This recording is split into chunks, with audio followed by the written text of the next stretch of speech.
Is it time for a new roof? Call Sears Roofing. You can save $500 if you call right now. Just call 1-877-938-1414. Hurry, offer ends soon. Not available in all states. Installation provided by Sears authorized licensed contractors. License information available upon request. Get your roofing job done right. Call Sears Roofing now. You can save $500. Call now. 1-877-938-1414. Sears.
What is up, buddies? Remember, our call number is 347-326-9741. We are Cauliflower for the Years. I'm your host, Brian the Butcher Brown, and I see Franco has made it. Was this 2 weeks in a row now, Franco? I believe it's 3 weeks in a row. I think it's the new record. Get the hell out of here. I don't think you've made it 3 weeks in a row in the last, 3 months. That's impressive. Yeah, it's been a while. It's been a while since I made 3 weeks in a row, but we had a good weekend of fights, so I figured I had to be on. No, well, I'm glad you could join us because I didn't keep track of the scores, but I'm sure you'll tell us about that in a little bit. But of course, I got to introduce our other co-host. But I want everybody to maybe call in, wish this man a happy birthday, because on this day, Michael Delicious Dolan was born. You better believe it, Doug.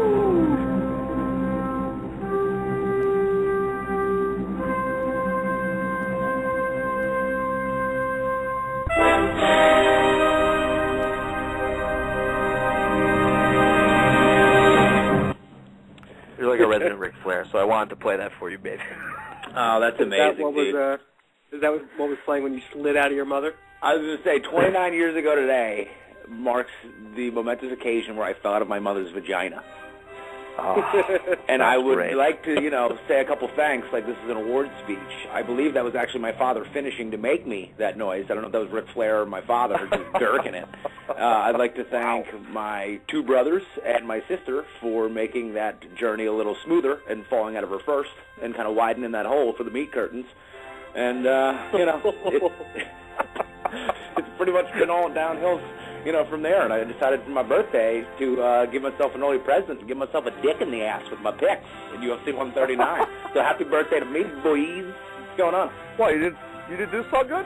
You did do so good? Like I said, I don't keep track when the fights are going on, so I assume that, you did well. What's the antonym for good? Would that be bad?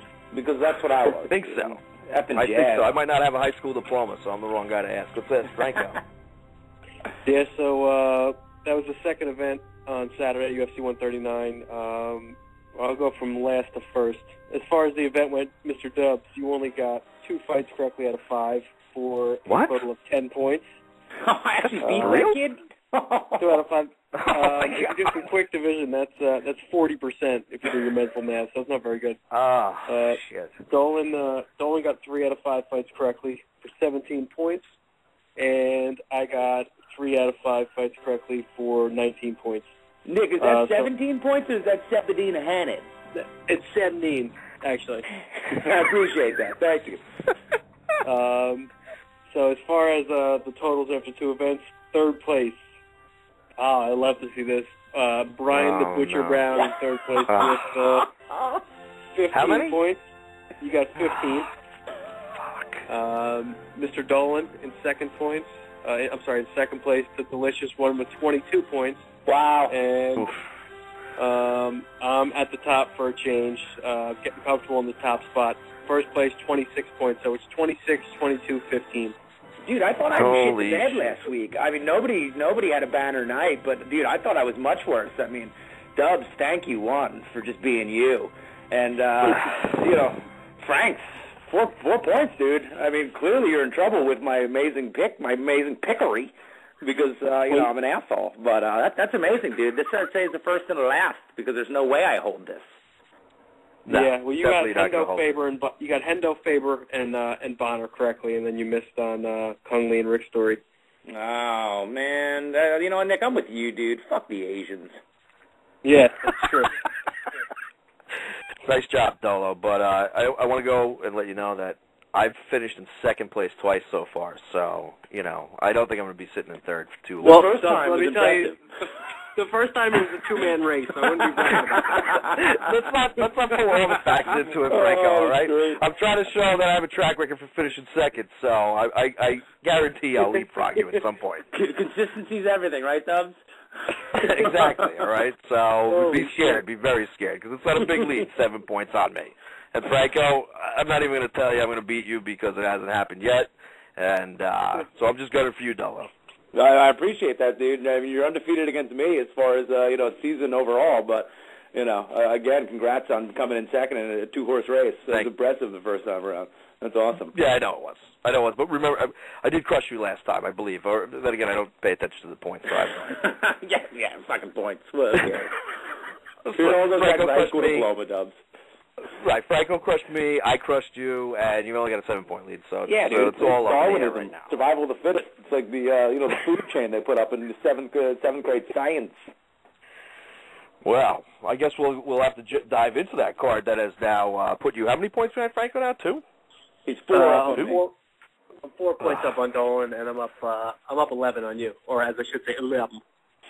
Well, every time you take that 11-point lead on me, you usually seal the deal. So I'm already out of this race, so I'm done. Well, we've only picked 7 fights, and I'm up by 11 points. So I don't know the math.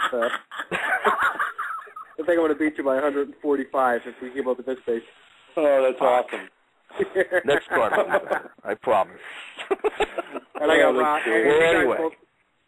Go ahead. No, you were talking. I think I just jumped over you. I apologize. No problem. I was going to say that you two chubby bitches both got lucky with that Dan Henderson victory because everybody knows that fight was a draw. Lucky? Oh. Lucky? Franco, I got one thing to say to you, dude. I got one thing to say to you. You are a horrible loser and a far worse winner. So I just hope I beat you just because I can't fucking listen to you anymore, dude. Yeah, it's true. It was a fucking draw. I don't know how you figured it. UFC 139, and let's talk about the Shogun Hendo fight because you claim it was a draw. So let me hear why you believe that because I disagree completely. Well, I don't think obviously, I don't think it was a robbery. I don't think it was. I'm not up in arms that the fight wasn't scored a draw, but as I watch these fights, I watch pretty much every one, and I always score them as we go because things like that happen. Sometimes you watch an entire fight. And especially more so in boxing, I'll score round by round so that at the end, sometimes the judge's decision, has you scratching your head, but if you score it as you go. But, I mean, the first 3 rounds were obviously Dan Anderson's rounds. I don't think any of them were 10-8s because, Shogun was pretty resilient. Henderson did almost stop him a few times, but they were more like a flash knockout, and Shogun actually came back and hurt him a few times. So I don't think you can give any of those rounds 10-8 for Dan Henderson. I think they were all clear-cut 10-9s. The 4th round was Shogun's, and the 5th round, I thought it was a 10-8 for Shogun. I mean, I looked at the, it's different than MMA. I looked at the fight metric numbers. Dan Henderson landed 0 significant strikes in that round. He landed 3 strikes total, all insignificant strikes, and he got mounted 7 times, and Shogun landed, I forget the number, an astronomical amount of 400. strikes. So if that is not a 10-8 round, I don't know. I don't know what is a 10-8 round. Anyway, the only way that Henderson could have came away with that decision is if somebody said maybe one of those earlier rounds were a 10-8 for Henderson. I don't think any of them were, and I think that the fifth round was clearly. I thought it was clearly 10-8. I don't know what else you have to do. If you look at the definition for a 10-8 round, it's like to dominate your opponent. One aspect of the game, either on the feet or on the ground. If that wasn't domination, then I've never seen domination. I agree with you, but I believe Hendo dominated the third round, and I think he probably deserved a 10-8 there too. I mean, so that's what I think probably happened. I mean, I don't think the scorecard has come out to see exactly how the judges scored it, but I think that's exactly what happened. Hendo had a 10-8 in the third, and Shogun had a 10-8 in the fifth because Hendo, whether he was gassed or not, I mean, Shogun had him down and, like you said, was mounting him and beating the balls off of him. So, he definitely showed he was game. He definitely has a chin. And, I mean, Shogun's crying now that he wants a rematch, so maybe it'll happen, which, because I really don't want to see Dan Henderson stepping up and fighting Johnny Bones. I'm going to be honest about that. I mean, of course, if he keeps winning, they're going to have to do it. But, that's my disagreement. I think Hendo definitely dominated enough in the third round to get a 10-8. What do you feel, Mike? Well, I mean, Henderson, I thought definitely won the first three rounds. He almost put Shogun out in the first. He got hit, and, I mean, I have to see it again. I thought he got wobbled, Henderson, by Shogun, but when I saw the replay, it kind of almost looked like, I mean, he got hit clean. It was behind the ear, which, we saw from Cain Velasquez and plenty of other examples that's one of those magic button spots that throws the equilibrium off. But I almost felt like he got more the follow-through of the punch. He got pushed through that. But either way, Henderson, looked really good in the third, and I was just blown away by Shogun's chin. I mean, so many guys have been hit by that huge right hand and been put out, and, bigger guys and things like that. And the fact that he had the fortitude and resiliency to actually work through that was impressive. And, maybe outside looking in, I, at the time, was like, hey, maybe that was a 10-8 round until I saw the fifth round. And I was like, okay, that is a fucking 10-8 round right there. Clearly Henderson gassed, but I've never seen, an Olympic wrestler have that done to him. He literally said, like Nick had mentioned, he literally got mounted 7 times. It was unbelievable, and it wasn't like he was mounted once and then he was giving his back up and then he was rolling. He was doing a good job, Henderson, of working back to half guard, and Shogun just pretty much methodically was getting back over and mounting him, and then we were going over again. But I'm not upset with the decision. I thought it was a really good fight, and I mean, the 205-pound division is stacked up there. I was talking to Creepy Franks today, and we can pretty much take it here. I wanted to know what was next, and, do you give Rashad the shot? Do you give Hendo the shot? And Nick brought up a good point that, John Jones, once he fights Machida, and if he wins, will have fought 4 times this year, right? He beat Bader in February, takes the Shogun fight in 6 weeks. Then he fights Rampage. Now he's got Machida. So regardless of age and stamina, you got to give the kid time to have a breather. So I think it makes sense to have Rashad fight Henderson. And because Rashad said he wants to take another fight anyway, maybe they fight in, call it February or March, and then you can have John Jones rest all the way until June or whatnot. And I think that's the best way to do it, because I don't see how else you do it. One way or another, you're screwing somebody over. You're going to have Henderson go up, and then you got Rashad getting screwed over. And who do you have him fight anyway?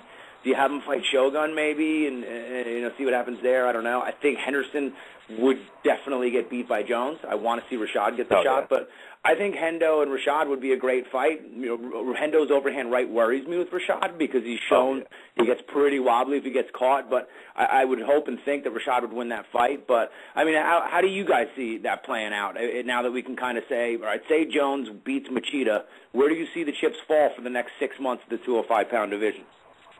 Well, let's say it if Jones beats Machida, because I got to be honest, I said it before, and I'll say I think Machida is the best matchup stylistically for John Jones. So I'm definitely pulling for my boy Machida there. But let's say he does beat him.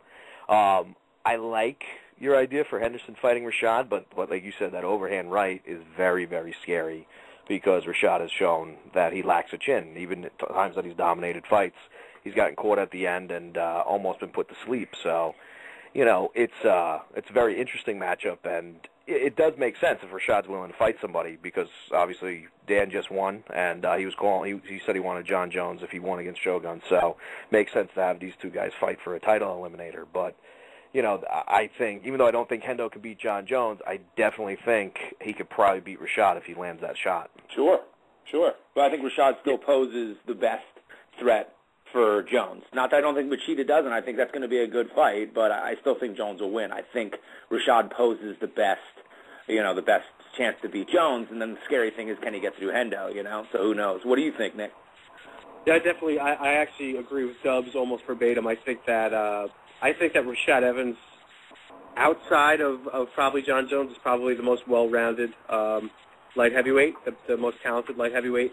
But he's got that chin that I just don't trust in a big fight. And I think in a matchup like Dan Henderson, I think Rashad's probably, if you're talking about betting-wise, should probably be about a 2-1 favorite in that fight. But I do think that Henderson would knock him out early. Yeah.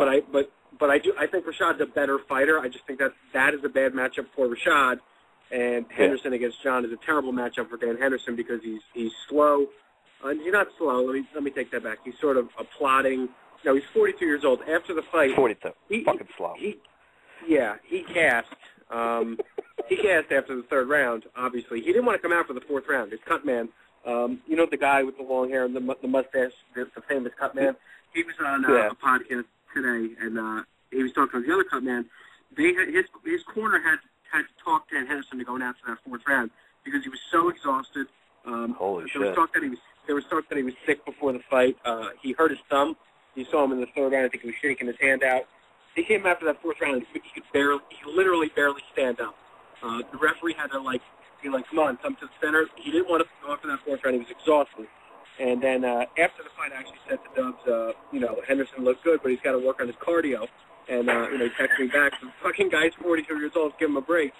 And it's true. I mean, he just says his cardio's not getting any better. It's amazing that he's able to fight at this level still. But, that's a terrible matchup for him with John Jones, I think. But I do think I want to see that fight against Rashad, and I think he's got a good chance in that fight. Yeah, well, I agree with you, Franco. I mean, it could end in the first couple seconds, but, if UFC's smart, if they want Rashad to move on and face John Jones, they definitely got to do it on a non-title card and put it as a main event, because if Rashad, can survive the first couple of rounds where Hendo has, a better gas tank, obviously when it gets to the fourth and fifth, if it even makes it that far, because, like you said, all around, Rashad's the better fighter, but with that suspect chin, Hendo is definitely a dangerous opponent. So if he, can't put Hendo out on the ground with a sub or anything like that once it gets to the fourth and fifth, then Rashad could definitely pull a decision out in that fight. But it's definitely a fight that scares the shit out of me. Like you said, too, Dubs, regardless of the situation, whether it's Rampage catching Rashad in the first after Rashad looking well, or Tygo Silva getting pretty much dominated and, losing his mind, flipping out, the whole fight, and maybe with a minute left, 2 minutes left, he caught Rashad and almost put him out. So, I mean, Rashad didn't go out, and, Silva's a big boy, plus, clearly roiding. But, it doesn't matter. It can happen at the drop of a dime, and it's just so, I don't know if it's a testament to Henderson or, just the heat of the moment, people get caught up. I just don't get how people still get caught by this right hand. He's walking around like Ivan Drago. You can see it coming. Fucking cocked, like he's chasing Apollo Creed around the ring, just like walking, just loaded up, and he still catches people. People still circle into his power hand. I just don't get it, but I mean, it really worries me. Because like I said, I think Rashad's the best chance to beat John Jones, and I don't think you can just hang your hat on him getting through Hendo, because the wrestling's neutral. And, Rashad's good at getting in and out and, tuning Tokios on his nipples. But I think, he might get caught, if he's in there and stays in that pocket. So. Yeah, no, he's definitely got to shoot. He's got to try to take Dan down, which, you know what, at this point, because of the age difference, and just because Rashad has proven to be elite, I think he can get Dan down and work him. So I think he could probably put Dan out on the ground, subbing him out or something like that. But and granted, it was cardio, Dubs, but Shogun is not a world-class wrestler, and he took him down easy in the last 2 rounds. So granted, cardio played a factor. Henderson, he doesn't like being on his back. You saw it against Jake Shields. Like you said, Dolan, earlier, he did do a good. You guys, can you guys hear me better now? Yeah, it's better now. Okay.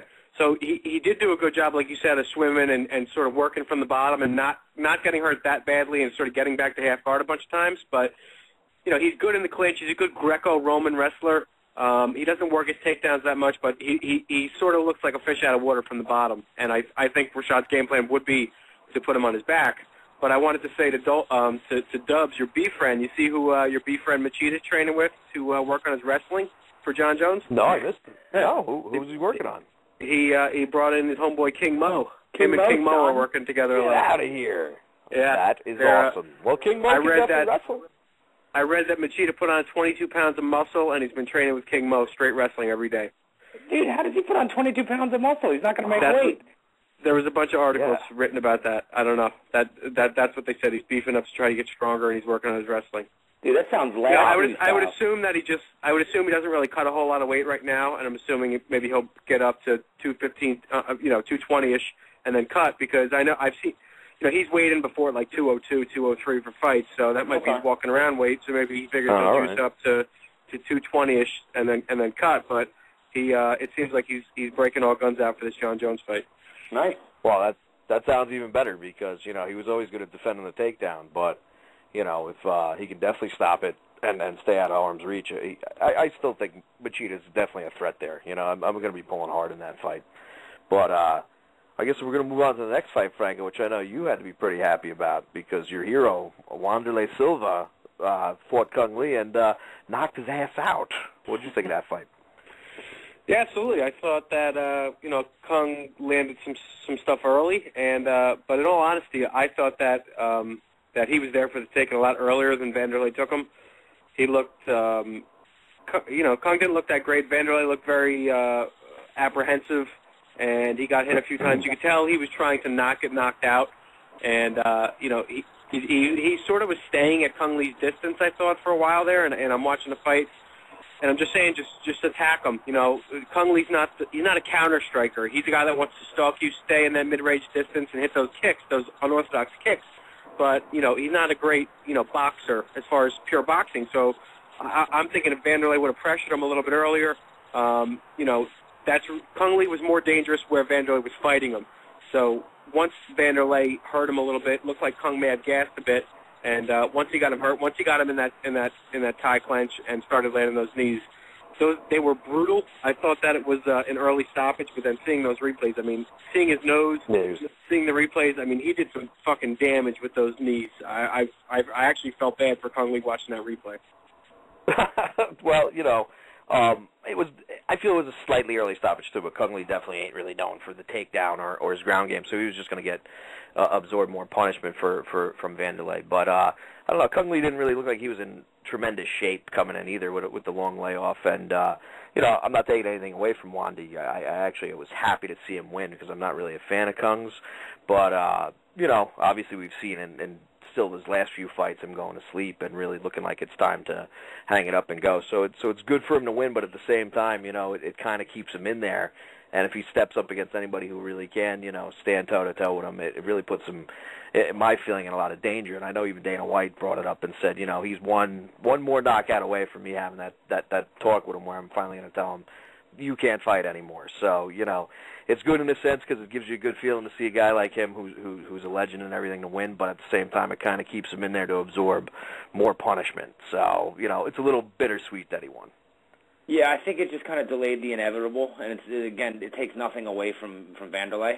He's a great fighter. He's one of the all-time greats, and really was the pride of the Pride organization. So, I was impressed because when Franco, laughed at me as if I was undressing in front of him and going into the shower in high school.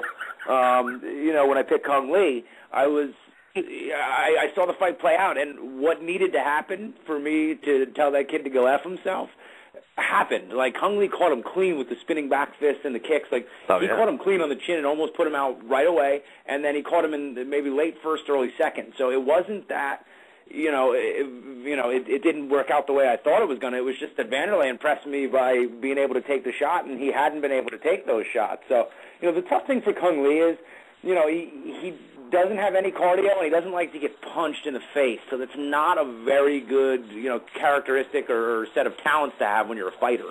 You could just see that he really doesn't like getting hit in the face. He really would cower and shy away from it. And, besides being a little doughy around the midsection, you could see him, he was gaping for air and you know, open mouth, you know, pretty much halfway through the first round. So at that point, I knew he was in trouble. The side kicks and the wheel kicks, they're good, and he actually uses, you know, the side kick as a jab, or the equivalent of a jab, and they're effective. But when that's all you have, eventually, you know, Vanderlei could just see it coming, and he would kind of back up, and eventually he caught him. And at that point, like we said, it was, you know, he doesn't like to get hit, so that's not a winning winning combination. Well, yeah, no, he's definitely not. Go on. Let me just step in there. As far as you know, Vanderlei, he's not the fighter that he was, but I think there's still a place for him in the sport. He's, I think, what is he, 35 years old? But they can't match him up against guys like Chris Lieben and big punchers that are going to brawl. I mean, he could hang around. You know, I think he could hang around. There's some fights out there that are interesting. Who would you like to see Vanderlei fight at 185? A fight that would be competitive, that, you know, he has actually a shot to win with a guy with a big enough name to actually make it interesting. You know, even though I don't like Bisping, I would like to see a rematch there because I don't think Vanderlei deserved that decision. And, you know, let him go out there and see if he can earn the decision or even knock Bisping out. Or, you know, maybe Bisping can be the guy who finally retires him. Yeah, I don't know, man. That's a tough call because, you know, 185 is a little top heavy. You know, as ridiculous as it sounds, and you may think I'm joking, maybe like an Ed Herman or somebody like that, because you can't throw a Stan in there.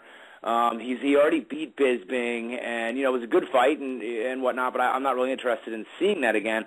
You know, I don't know who else I would want to see, you know, him fight. Maybe if Bisping beats Mayhem, maybe have Mayhem fight him, something like that. But again, it's going to have to be extremely selective, you know. And Rich Franklin's hurt, but we already had that fight, so I don't know. It's you have to be very careful, like Nick said. You have to basically be selective for him because he's not like Matt Hughes in the sense where Hughes was like, I only want to take interesting fights, and then, you know, kind of put himself out, and, you know, BJ, you know, is, again, only wants to take the right fights. Vanderlei, you know, will fight somebody at a fucking liquor store, and that's the problem. You need to, you know, kind of harness it and kind of do what's in the guy's best interest. Because you're right, Nick, I don't think he's done.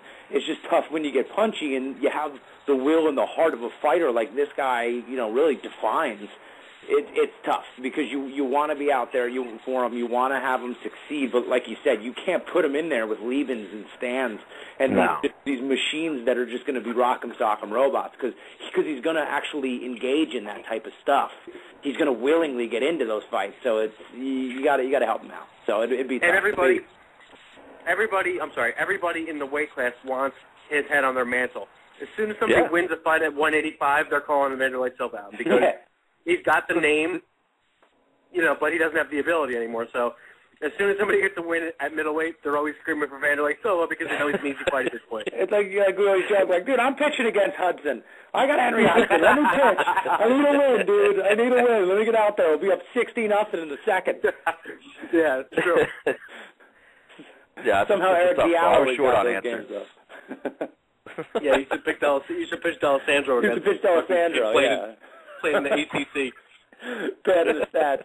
Yeah, exactly. Yeah, starting at first base for having Maryland the next year. Let's have him face Hudson twice. Yeah.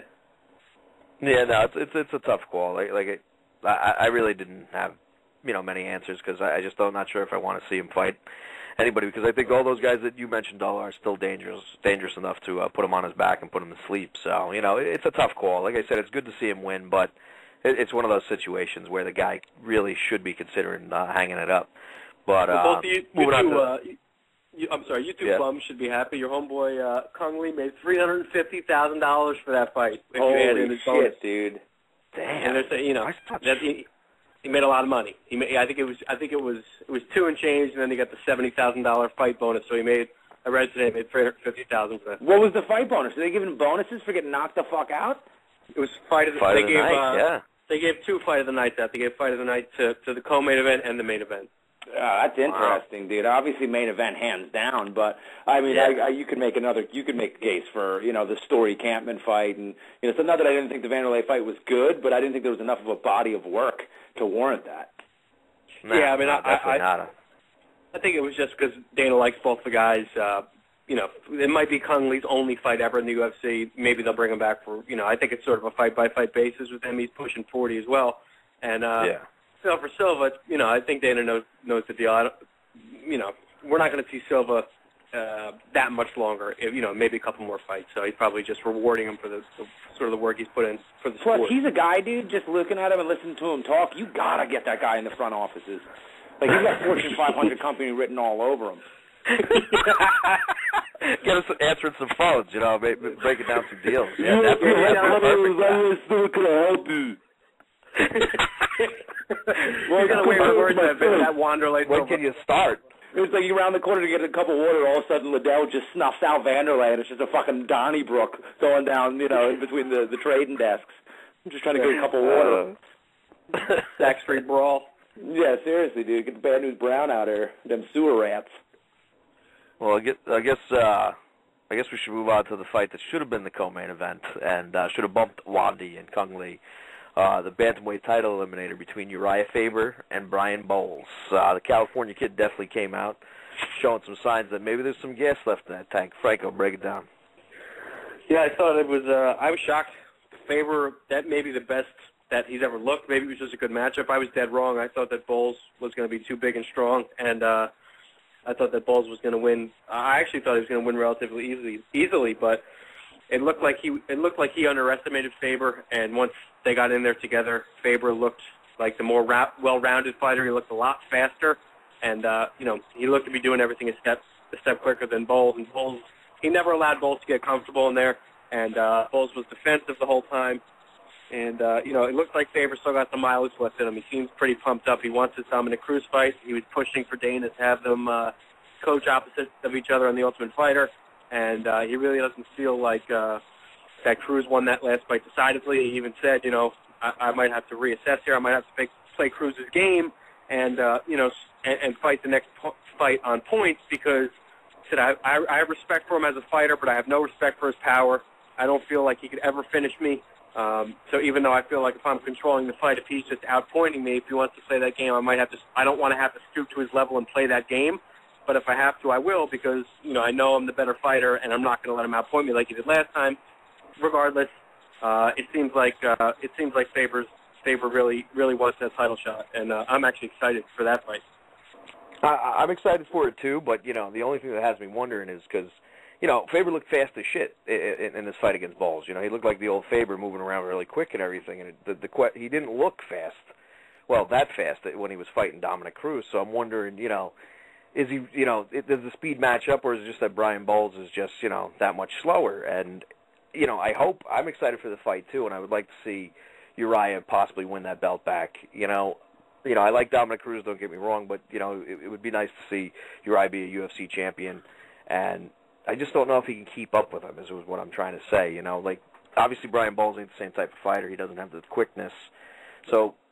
Faber looked great and all, but maybe it's just because he's that much better, head and shoulders above these other guys. But when he gets in there with a guy like Cruz, who has the quickness to duck in and out and keep his body moving constantly and then throwing, these weird punches and scoring and everything, he says he's going to may stoop to his level and, try to outpoint him. But can he? Is he going to be quick enough to get in and out to land those shots? I'm not so sure. I'm definitely interested in the fight. The last fight was really good. And, maybe he, like we saw on Saturday, maybe he just, didn't have that in him. Now he's highly motivated, and he's training in a different way, and maybe it'll be a different outcome this time out. Yeah, going into this fight, I was crying like a little bitch. I don't want to see Faber win, even though I picked him. I was uninterested in seeing the Faber Cruz fight again, and it wasn't because I didn't think the last fight was good. I just thought it would have been too soon to have that rematch, but it's also a byproduct of that, that weight class that, it's kind of slim pickings as far as, I don't even know about talent, but more, who we know and who, more so the novice fan would know. So the UFC can't sell a fight for, certain guys that might be, maybe mix it up and get in there with Cruz. But Faber looked awesome. He looked fast as shit. I don't know if it was the layoff or what, but it looked like Bowles didn't want to be there. It looked like he didn't want to fight. I mean, he was tentative out the gate, and some of that could have been ring rust. I mean, it had been almost a year since he had fought last, but again, I mean, when he was getting hit by Uriah, I mean, he immediately shied away from it and really just looked apprehensive, and at that point it was damage control. He was just trying to get out of there alive. And, you know, Faber's not a guy that can finish you normally, so for him to finish Bowles like that was really impressive. And, yeah, Uriah looked fast. He's motivated. He knows this is his last run and his last shot. And, you know, the thing that does worry me about the fight is to speak to, I think it was Dubs' point, you know, Faber is awesome, and I still think he has plenty left, but when he gets to that elite level, sometimes it's just too much at this point in his career. I mean, you saw it against Aldo, and you saw it against Cruz. You know, when these guys can match speed or maybe negate it and not be equal, but actually, you know, at least negate the speed advantage he normally has, he doesn't have, you know, much else to answer for it. So, you know, I think it would be a waste for Dana not to do the Ultimate Fighter season with these guys. They genuinely dislike each other. They're both pretty personable. They both just absolutely would want their team to win to just get a one-up on the other guy. And I just think, you know, we're obviously getting the lighter weight classes now, so you don't need to introduce those guys. But they're both household names, and Uriah will carry the show as far as the name. And to the novice fan who doesn't know who Bowles, doesn't know who Cruz is, it'll give him the chance to really get to know him. And, I mean, you know, Cruz is an awesome champion. So I think it's a win-win, and I think it'll also give us a little bit of a buffer, a little bit more time to actually get fired up for this fight again. Yeah, I just want to jump in real quick. You talked about the Ultimate Fighter, and like I said, Faber's been pushing for that, and I actually forgot this today. I saw Ariel Helwani interviewing Dana about it, and he brought it up to him, and you know, he said the same thing that you basically just said. They're going to, you know, hype up the lighter weight classes, yada, yada, yada. It's a good way for them to get their names out there. And Dana said, yeah, you know, it would be, but also, you know, other guys like John Jones, it's good for him to get exposure. It's good for all fighters to get exposure. So I got the impression listening to that, I forgot this before when we were talking about it, I wouldn't be shocked if they could set up Jones is fighting soon, and then early next year they start taping the Ultimate Fighter. I wouldn't be shocked if they can talk both guys into it. I bet they would try to do Rashad and John Jones coaching, because then you have Rashad coaching against his old coaches. It gives Jones time off. It gives Rashad something to do and a paycheck in the meantime, so he doesn't have to take another fight. It was interesting to me that he brought John Jones up when he was asked about the Ultimate Fighter, and it sort of got me thinking. So that's another possibility too. That'd be pretty awesome too. You can't really hate on that.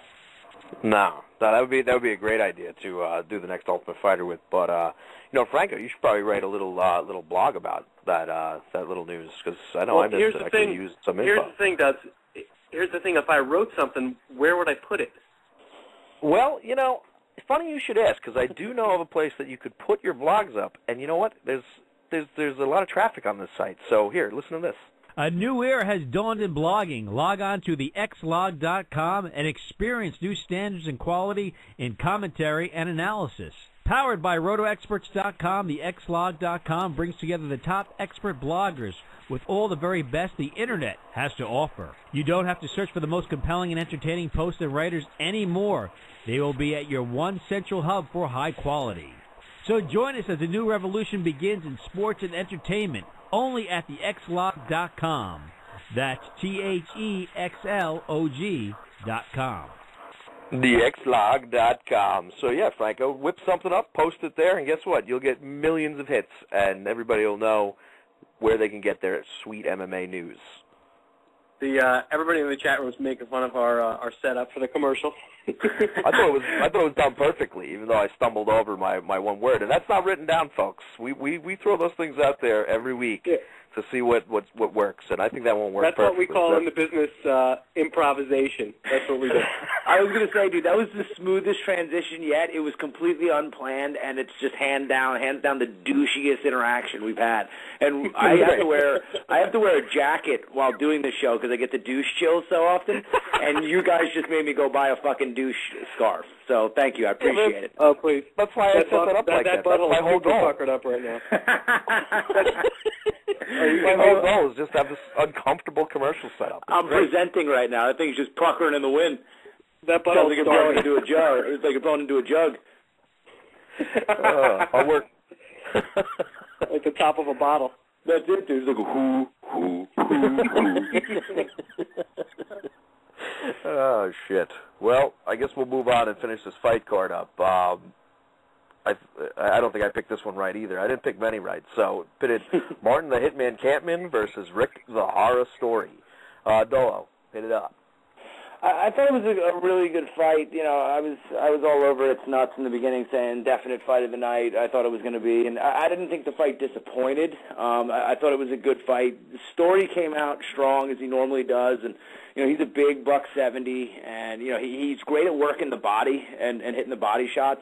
I thought Campman won the fight, and it wasn't sour grapes because I picked Story and I like Story because I actually am a fan of Martin Campman, but.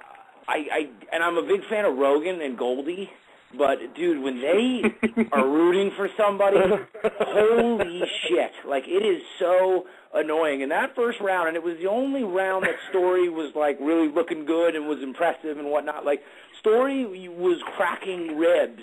And, you know, he could have landed, like, a 17-punch combo into a backflip, and then Campman would, like, throw a jab, and they'd be like, holy shit, look at Campman work the jab.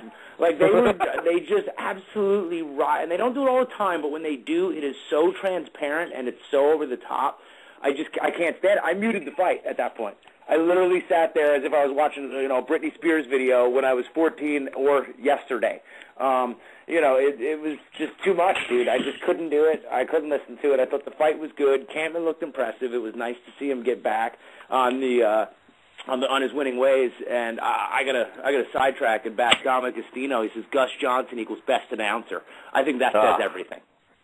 Well, as I said in my article that I did write for the X-Log last month, that one's for free, fellas. That Joe Rogan, he falls in love with technique, and you know, Story was banging him around a bit, and especially in that first round, I thought, and all he kept talking about was Martin Campman's technique. You know, if they get into a technical battle, it's all Martin Campman, and look at the way he does this, and look at the way he does that. But he was getting punched in the face, and he wasn't punching the other guy in the face. Yeah. So look at Campman take that face shot. Look at him get blasted. It's beautiful. And he was right in the fact that his technique did take over, and he won the second and third rounds. But I mean, he was losing. I mean, he was obviously getting beat up. Anybody with two eyes could have seen that the first round was Rick Story's round. At least, you know, at least he was getting the better of the stand-up. But you know, Joe Rogan gets a little carried away, and they, you know, it was a split decision. One of the judges gave it to Rick Story.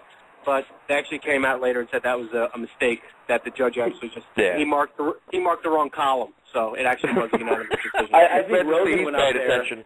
I think Rogan laid a shit ton of Beatles in front of him, and he said, you can either change it or we can have an improv Fear Factor right now. Rep the new season, Joey.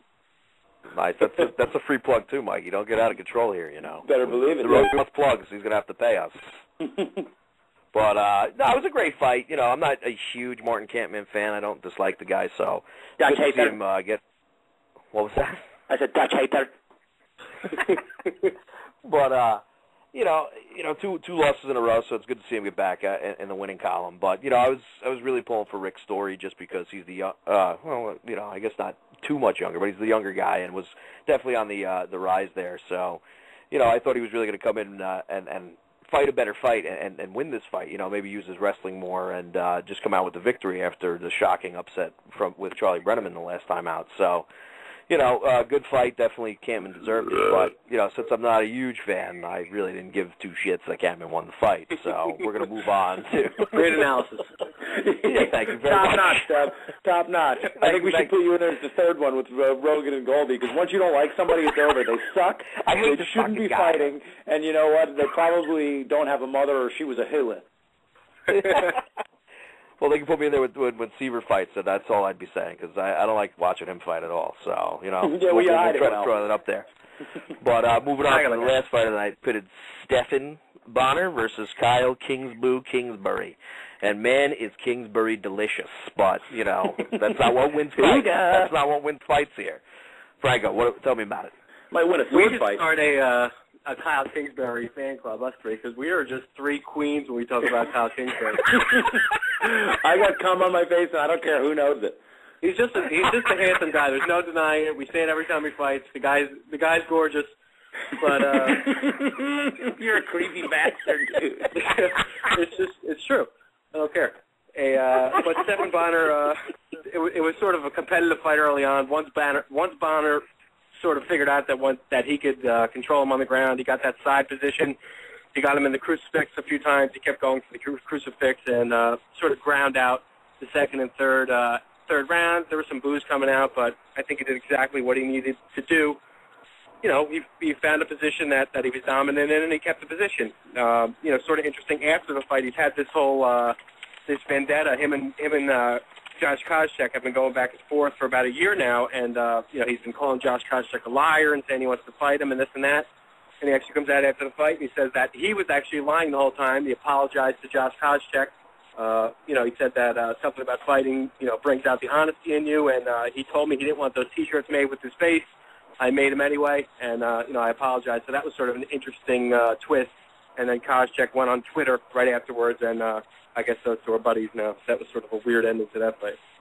Yeah, no, it was nice to see him come out and be a man, but, you know, we all picked it. We said Stephan was the more seasoned fighter, the better fighter in all facets, you know. So when Bonnar had him on the ground for the whole fight, I was just hoping to catch a peek up of King's Boo's shorts, you know, to make my night go a little bit better. But, you know, it really wasn't, you know, an overly impressive fight since everybody's used to Bonnar going in there and slugging it out and having wars. But it kind of shows you that Bonnar definitely respected Kingsbury's power, that when he realized the guy really didn't have a ground game, or his was just so much better that he was going to keep it there. But I would have rather seen him lock on a submission, you know. I think he could have definitely transitioned into something and gone for something a little bit better and finished that fight. So, you know, it was a good fight, and, you know, Bonnar definitely earned the win, and, you know, it was good to see him continue his win streak. But, you know, Kingsbury definitely needs to get in the gym and add more tools to his game, or he's going to be taken down in every fight from here on out. I think that's what it was, Dubs. It was a matter of gym time. I think, you know, Kingsbury's been doing MMA for 2 years, so you can understand. And, you know, Bonnar, he gets into these slugfests and these wars, but as we said last week, everybody forgets that, you know, he's a black belt under, you know, the late Carlton Gracie. So that he's no slouch on the ground. He's just a guy who finds himself in these wars and these bloodbaths, and people were booing him and stuff. Like, it's just so stupid. I hate when that happens. Yeah. And I can understand sometimes, like, you know, if people are a little unhappy, but, like, do you guys really want to go back to the Tank Abbott days? Like, is that what you want? Yeah. I mean, this guy does nothing but bleed for everybody every time he goes in wars. And the second he brings somebody down, and it wasn't like he was stalling. Like, you know, he was working and moving, and everybody's booing, just, you know, pretty much showing, you know, that they have no clue what's going on. And I get the bloodthirsty nature of it, but there's got to be a happy medium. And if you're going to boo that guy for it, I mean, give me a break. The guy does nothing but bangs. But I thought Bonnar looked good. I thought, you know, Kingsbury still has plenty to build on, and, you know, I think he could start by, you know, standing directly behind me as I pick a quarter up. But, you know, I would say that, you know, Bonnar, he's strung 3 in a row together, so we'll see, dude. He called out Rampage, which is I want to see that fight. And it wasn't just that fight on Fox. Yeah, no, he said that he just feels like he's ready for that step up in competition. Not surprisingly, Rampage is like, yeah, I'll do it, cool. Like, I think Rampage thinks he'll walk through him, and I hope for Rampage's sake he doesn't underestimate him, but I think that we're going to get our money's worth as far as that one's concerned, because, you know, Bonner's got a real good chin, and if anybody can stand in front of Rampage, it's probably him. I don't advise it, but he probably will. But yeah, I thought it was good. It was a good fight. It was a good start to the night, and, you know, what can you do? Yeah, I think go ahead. No. I was just, what did you go say? Go on. I was going to say, you know, I think a strictly pedigree, Stephan Bonnar is a Golden Glove boxer, but I don't think he would brawl with Rampage, and I would pick Bonnar to win that fight right now. Really? Yeah. I mean, yeah. I think he's looked, you know, it's sort of interesting. I was thinking about it last night, the path that him and Forrest Griffin have taken since that big fight, where Griffin obviously got some big wins. He made he got the title, and he fought some bigger fights. And Bonner's kind of just hung around and fought about 500 in the UFC, but he looks better to me now. Every fight he looks a little bit better. He's one of the more complete guys at 205 between boxing, his ground game, his jiu-jitsu, and just with his size and everything. I mean, I think he looks really good lately, and I think Rampage is on the definite downside of his career. No, I definitely have to agree with you. I think I would have to give the edge to Bonnar in that fight because, as Dolan said, he's got the chin. I don't think it's going to be an easy thing for Rampage to go in there and Bonner out. But, anything can happen. Maybe Rampage got the power to pull that off. But obviously Bonner can rip him down and control him down there and probably, even sub Rampage out, take his back and sink in the hooks, and then it's over after, But it's definitely an interesting matchup, and I'm glad he called him out because I know they've had some jabs back and forth over the years where, Rampage has basically called him a shitty fighter. So I know Stephan Bonner would love to go in there and put the hurting on him. Yeah, I don't know. I don't want to seem surprised or act surprised by those statements because it's not that shocking. Anything can happen, and Bonner is in every fight. I don't care who he's fighting. I would always say Bonner's going to be in it. I agree. Rampage is probably in the twilight, go see it, of his career, and I don't think he's there yet, though, dude. I think I think he's still got the power, and he'll always have the power. I think he'll catch Bonner. Not that I don't think he'll necessarily put him out, because again, I don't know if Bonner can be put out, but I just think he would catch him and probably just kind of have a barrage, and it would just look worse than it was, and then somebody would step in. The ref would step in and maybe stop it. And I'm not taking anything from Bonner. I think Rampage still has enough left, and I think Rampage, as much as he talks shit and likes to play the idiot, I think he very much respects his opponents as much as he's an asshole and plays the fool and whatnot. I think he would just go in there and absolutely respect the hell out of Bonner, and like Nick said, the guy's a Gold Glove champion in Chicago. Like this guy can clearly throw his hands, and I'd like to see Stephan use that. Maybe don't go into the melee and the bombs and whatnot. I'd just like to see him use his jab and his technical striking, and then we could really we could have Bonner maybe take Rampage out. But I still think at this point Rampage would probably be the favorite. But surprise is the last adjective I'd use if it happens. But gun to head, if I was picking a fight today, I'd probably still pick Rampage. But clearly I don't know what I'm talking about. You're such a creep, Dubs, for posting that video.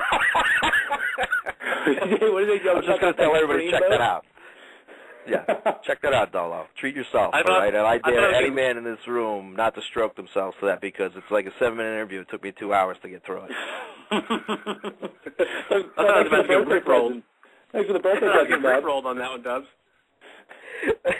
Big Dole just said lucky towel. So I guess if you look at that kid is I'm jealous of the towel. And again, I'd like to reiterate. I'd like to thank Big Dole for making that ride a little smoother for me 29 years ago, clearing that pipes out. See, that's a gift to you, Dolo. Happy birthday, all right? So I appreciate it, man. The Jelly of the Month Club. No problem. The gift that keeps on giving. Just a real nice surprise. Oh, it keeps on giving all year long. I know I sent you guys the video for the couple guys in the room that actually like MMA. I'm going to post a video of Eddie Alvarez and Michael Chandler, the Bellator fight. It was for the lightweight championship in Bellator. Eddie Alvarez is probably top 5 lightweight in the world, and this fight happened Saturday night around 7:30 before the UFC card. And I think it was the best. I think it was the best fight of the year. I thought it was better than the Chauvin Henderson fight. I don't know. What did you guys think? As far as did you think that was one of the better fights of the year? Yeah, I definitely. I finally got a chance to check it out around 7 tonight before we went on the air, and coming right out of the gate. What's his name? Chandler was definitely looking to take Alvarez's head off, and it looked, he looked like he was going to get an early stoppage because he was definitely raining bombs on him. And then, Alvarez, of course, recovered and came back, and it was back and forth. And, Alvarez looked like he was taking control in that third round, so you thought, Alvarez was going to rise to the occasion. And, it was really impressive to see Chandler walk away with that title after subbing him out in the fourth. Yeah, that was Franco sent me that link, and I watched it on the train ride home. And I'm a fan of Eddie Alvarez. I haven't seen him fight as much as I would like to, and I was excited for this fight, and Nick had been talking it up. So I when I watched it, I just was really ready for a great fight. And even with that precursor that Nick gave me, trying to ruin it for me, the fight was even better than I thought it could have been. I mean, this kid Chandler, he got to this point he won, I guess, season 4 of, I don't think it's an Ultimate Fighter type show, but it was like a lightweight tournament. And they said in the tournament itself, he kept talking about, I just can't wait to fight Eddie Alvarez. And all these other guys were like, he's crazy. You know, you got to be humble. And I get it. You got to be humble. But he believed in himself. He wasn't looking past these guys. He believed he had the talent to be there. And, you know, it was funny. I know it's the Bellator announcers and they're homers, but, like, they just kept saying that, you know, Alvarez is the unanimous best lightweight in the world. I don't know, you know, how official these rankings are, but you know, he's definitely a top 5, and it was a great fight. And Chandler looked good early, almost put Alvarez out in the first, and you know that's kind of an MO of Alvarez for anybody who's seen him fight. Though he's a guy who almost gets stronger as he gets his bell rung. But you know, he looked good in the first, and then Alvarez actually had a great third round, probably a 10-8, almost put Chandler out. Yeah. Chandler seemed to get a little lethargic and a little tired. And then in that fourth round, man, Chandler looked awesome. He hit Alvarez with a shot, and so much blood was coming out of Alvarez's mouth. Like, it was crazy. It looked like he was in a movie, and he had bitten one of those, you know, those pills, you know, the blood pills, to make it look more gory in a movie. It was pouring out of his mouth. It was even in the third. Like, he was beating Chandler up, Alvarez, and then, like, all of a sudden, like, he's leaking on his back. I was like, what the fuck is that? Like, where is that coming from? Bellator puts on really good fights, man. They had, on that same card, they had Hector Lombard against Trevor Prangley. Trevor Prangley's sort of a journeyman, but he has fought some tough guys throughout his career. He's fought in Pride, UFC. But Hector Lombard at 185, that was his 20th straight win. He's 24-0-1 in his last 25 fights. The guy's a complete monster. Viacom just recently bought Bellator, so they got a little bit of money behind them now. They got a contract starting with Spike TV next year. They're doing a reality TV show. They said it's going to be different than The Ultimate Fighter. But, you know, I think it's great for the sport. I think that within the next couple years, Bellator is going to continually grow. And then, you know, instead of having sort of Strikeforce in the UFC, you're going to have the UFC, you're going to have Bellator. But, you know, Bellator, it's on MTV2 on Saturday nights. They put on good fights. Anybody that has a DVR, I just DVR the fights, and I fast forward through all the bullshit, and I watch the fights. But, you know, I'm excited that that this seems like sort of up and coming, and they're going to actually, you know, they're going to at least try to compete with the UFC. No, it's good that they're going to get money pumped in them because they're the only, you know, legit organization out there who, you know, can actually compete and actually showing that they have some really good fighters in their ranks. And, you know, obviously, like you pointed out with Hector Lombard, no question, he's one of the best middleweights out there. And, you know, it's pretty interesting, the win streak that he's on. So, you know, it's great to see a fight like that come out of there and start exposing it more and gaining interest because it gives everybody else another place to go to really get their MMA fix. And I hate to be a broken record. We've said it 1,000 times on this show. You know, other productions, whether it be mixed martial arts or, you know, if you want to compare it to wrestling, because that's the only other thing that really has, you know, the kind of structure where it's set up with different organizations and whatnot. Organizations, especially the kingpins, tend to be at the best when they're driven and they're pushed and they have a healthy, realistic contender. Monopolies, you know, they really ruin everything. So I think it's great. I think it's great they're getting money pumped into them. They're going to be on Spike starting in 2012, I believe. And, you know, there are a lot of good fighters over there. And for somebody who's an MMA fan, it's pretty easy to, you know, to get behind somebody and learn who these guys are. You know, think about 6 years ago at the UFC, we didn't know who any of these guys were. And now it's the biggest organization in the world. So if you put in the time and they're reciprocating with putting together the good fights and getting the talent, you're going to really be able to get behind these guys, and then, you know, you're going to have just that many more fights. So I think everybody benefits, and they do have some good fighters over there, and I just don't want to see the UFC go over there and then just basically buy them or start plucking out their guys, because I just don't think it's the right answer. You know, the Strikeforce thing made sense because top to bottom they had a ton of dudes. And that was the other organization that everybody said, oh, well, you got the champ here, and then it's 1A, the champ over there, and that'd be a dream fight. We're already getting those fights, and it's about to pick up even more with Overeem and, you know, all these other guys. So it's awesome. It's great. Let's get Gil Melendez over here, and, you know, let's leave Bellator for what it is, and I think everybody's going to benefit for it. But you're right, Nick. They really just put on top-notch shows, and they're slept on. So it's good that they're getting put in the mainstream. No, it's definitely a good thing. Plus, you know, with the added cash being injected into the company, you know, when Strikeforce finally does get folded, it gives the ladies somewhere to go because they got, you know, women's weight classes over there too. So, you know, it's like these chicks will be out of a job and have to go overseas to fight. But, you know. Dude, I was getting worried. I thought you were going to start talking about beefy dudes in Bellator. I was like, all right, we're getting past the line now, boys. Like, this is getting serious. No, I didn't want to take it that far. I mean, I could have. Yeah, we do a different show. Me and Dubs do a different show at 11 on Block Talk Radio about DVD. So everybody tune in. There's a lot of moaning, and you hear a lot of like this. You know, they call it towel talk. Over. They just find great shots of dudes in towels. It's amazing. We got to grab the. Dubs is going to grab the sausage from the freezer. We got to prep.